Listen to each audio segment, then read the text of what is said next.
But anyway, let's talk about some college football. Of course, we heard of the news. Florida State out of the college football playoffs. At first, I was sad for Florida State because again, the players undefeated season. Do I think Jordan Travis's injury played a factor? Yes, of course.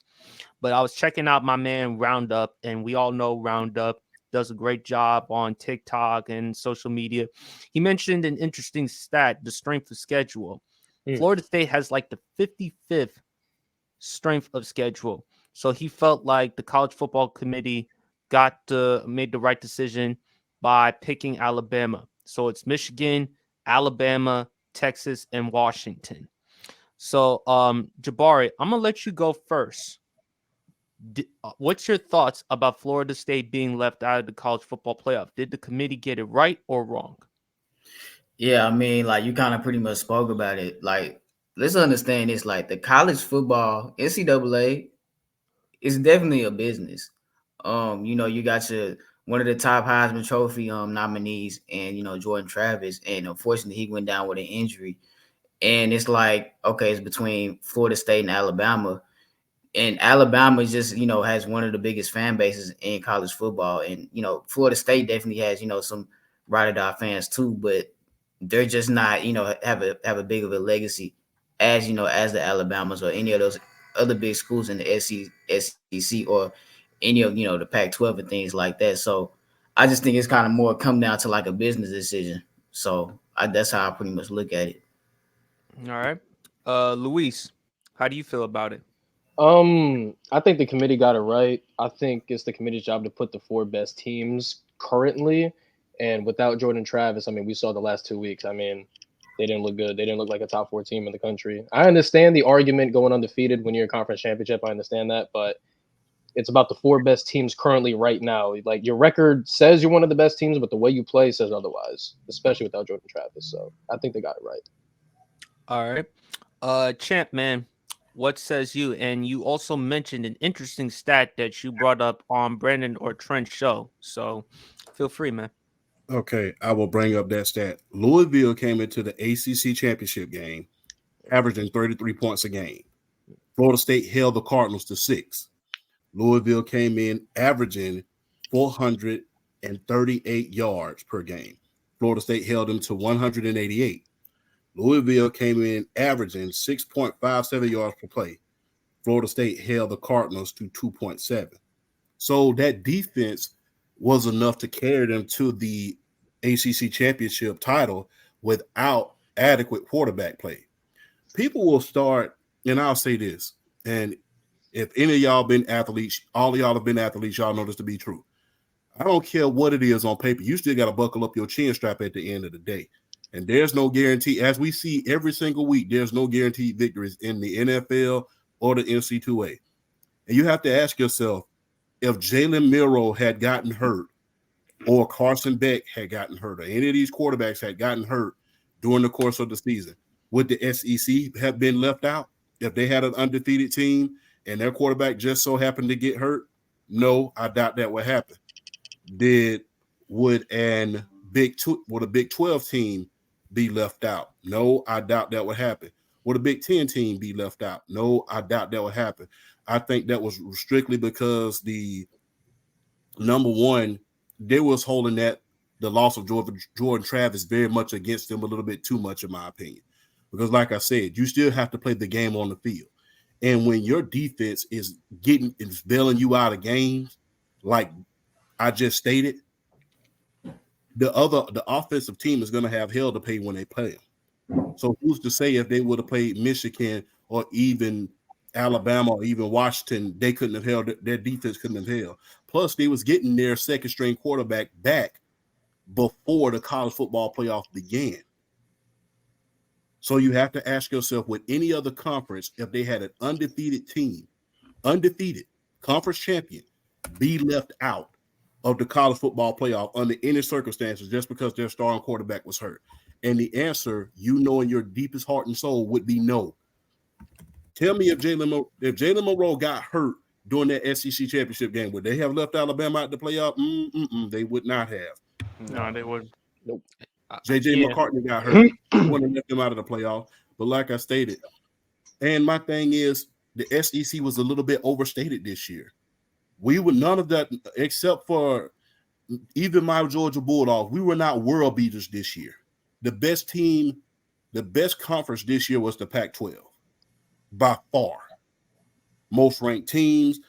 I mean, some of the best offenses you ever want to see. Multiple Heisman Trophy candidates at the beginning and the middle of the season. Multiple great games. You just can't get any better than the Pac-12 was this year. Unfortunately, they went out with a bang this year. We'll never see the Pac-12 again, and that's unfortunate. But all of this came down to number one, SEC bias, and number two, business. And that's the only two reasons why they were really left out.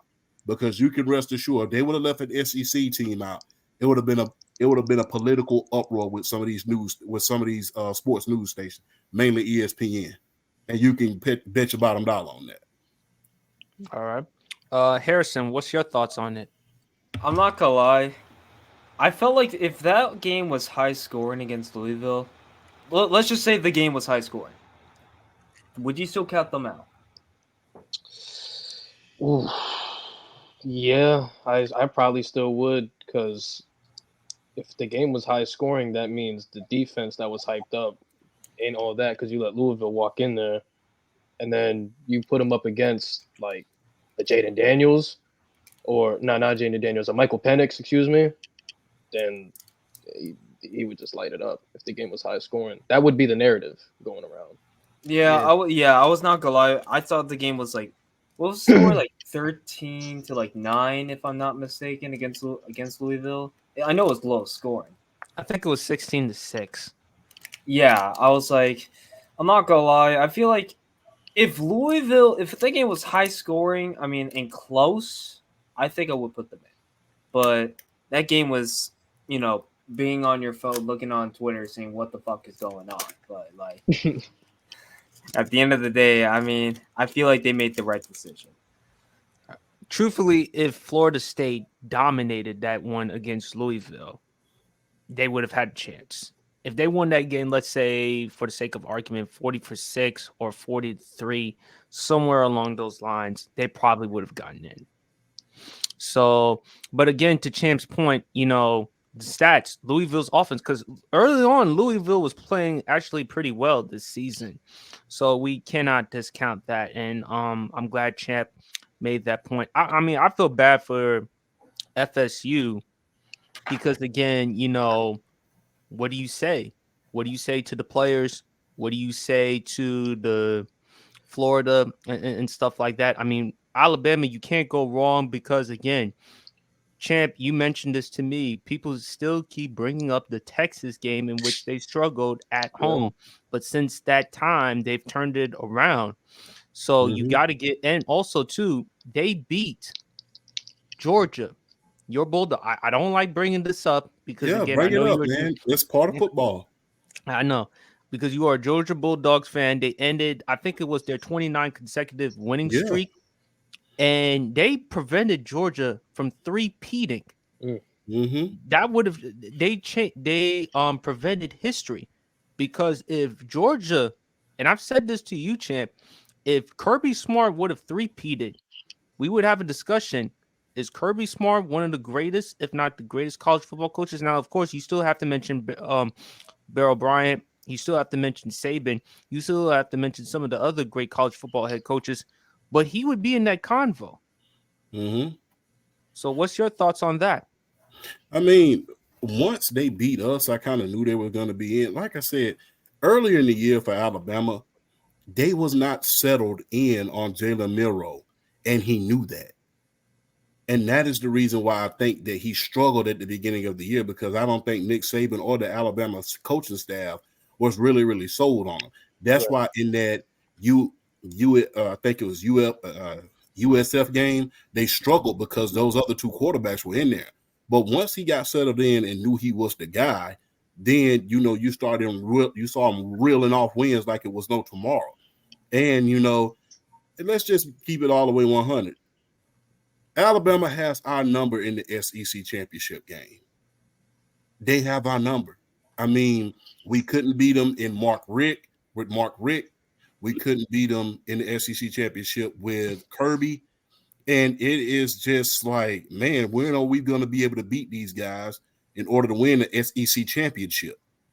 Now, we beat them on the biggest stage, and one can argue and will argue, and rightfully so, and say if their two starting receivers would have played, would we have still won? Because Michi was burning us like toast on Sunday.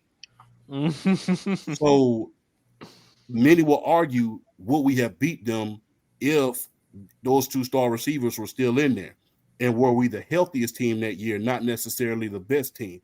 And rightfully so, but when you beat a team like we have, it's been a hell of a run, man.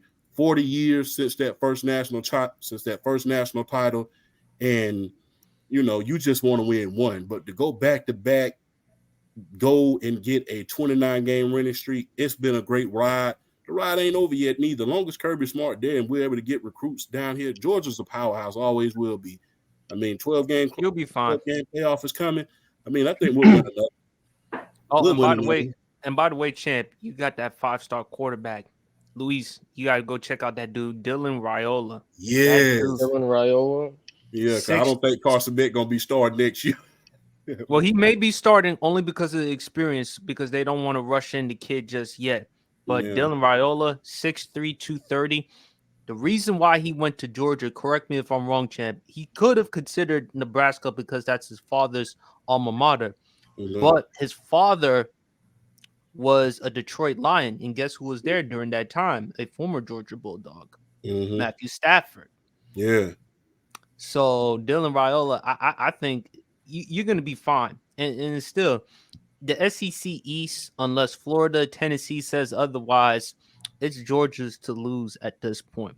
But fellas, next year we have realignment. Oh, no question about that. We have realignment. So there's no SEC East or West. Everybody's playing each other now. So it's just mano a mano. Fellas, any more comments before we talk about our Heisman pick? Or do you want to continue on with the Florida State? No, sir. I'm looking at Dylan Raiola. He looked like a quarterback guy. Big body, QB. He's 6'3", 230, man. He got cannon of an arm, man. 5-star recruit. Go check him out. Jabari, is there anything you want to add before we move on to the Heisman? No, we can go ahead and move on to the next topic. All right, and I'm reading a response here from I'm a Casual. Whatever y'all talking about, you know who I'm agreeing with. Champ, he's referring to you. We all know who he is. Shout out to Casual, brother. Yeah, he's a good brother. Knows his basketball, no question about it.